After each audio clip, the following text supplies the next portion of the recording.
Today, we're doing something a little different. We're not just looking at a property listing. We're actually peeling back the curtain on the marketing strategy that went into selling it. So let's dive into this really fascinating micro case study in real estate. Okay, it all starts with this number, $350,000. Now this isn't just a price tag, right? Think of it as the central problem, the big puzzle that the entire marketing strategy had to figure out how to solve. And that immediately brings up the obvious question, doesn't it? For that kind of money, in one of Beirut's most popular areas, what are you actually getting? This is the moment where the product has to step up and really justify that price. All right, here's how we're going to break it all down. First, we're going to meet our main character, the apartment itself. Then, we'll weigh its strengths against its weaknesses. After that, we'll uncover the broker's secret strategy, see how they marketed a very specific lifestyle, and finally, we'll distill the key lesson from all of this.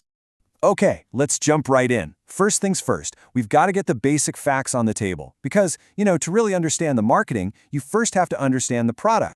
So, on paper, this place looks pretty solid. It's in a prime spot, Jizitawi, Ashrafia.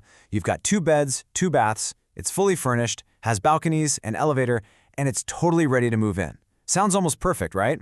But, and this is a big but, there are a couple of significant catches here. And that brings us right to the heart of the marketing problem. See, no product is perfect, and a great marketer knows how to build a whole narrative around the pros while, let's say, reframing the cons. And this slide just lays out the central conflict perfectly. On one side, you have these massive pros. The location is everything, it's completely move-in ready, and it has this classic charm in a well-kept building. But on the other side, you've got 2 huge hurdles. The building is 55 years old, and crucially, there is absolutely no parking. So this is the million-dollar question, or I guess in this case, the $350,000 question. How do you possibly convince a buyer that those pros heavily outweigh these very practical cons? Well, this is where strategy comes in. And that brings us to the broker's core strategy. The solution wasn't to try and hide the flaws, not at all.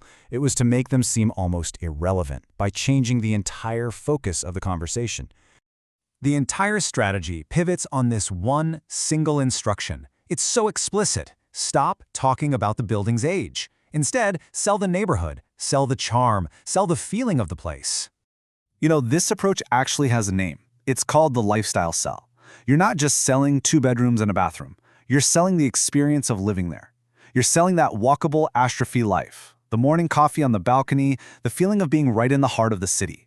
So, with the strategy defined, let's take a look at how it was actually executed. How do you translate sell the neighborhood and charm into a tangible piece of marketing that people will actually see? Let's break down their 30-second Instagram reel. Notice what they lead with, not the apartment, but the area. The opening line is pure lifestyle, dreaming of living in one of Beirut's most iconic areas. They show off the elegant living spaces and the balconies overlooking those lively streets. But what's missing is just as important. The building's age is never mentioned. The lack of parking is never mentioned. Every single second is dedicated to selling the dream. So, what's the big lesson here? What can this one specific example really teach us about marketing in general? The crucial point is this. The broker didn't sell a 55-year-old apartment. They sold classic charm. They didn't sell a unit with no parking. They sold a walkable Ashrafi life. They successfully transformed a feature, the age, into a benefit, charm. They took a huge challenge and just reframed it as part of a desirable lifestyle. What they really sold was a story.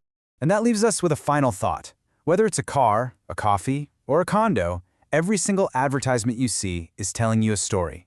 So the next time you see one, ask yourself, what are they really selling? What story are you being invited to join?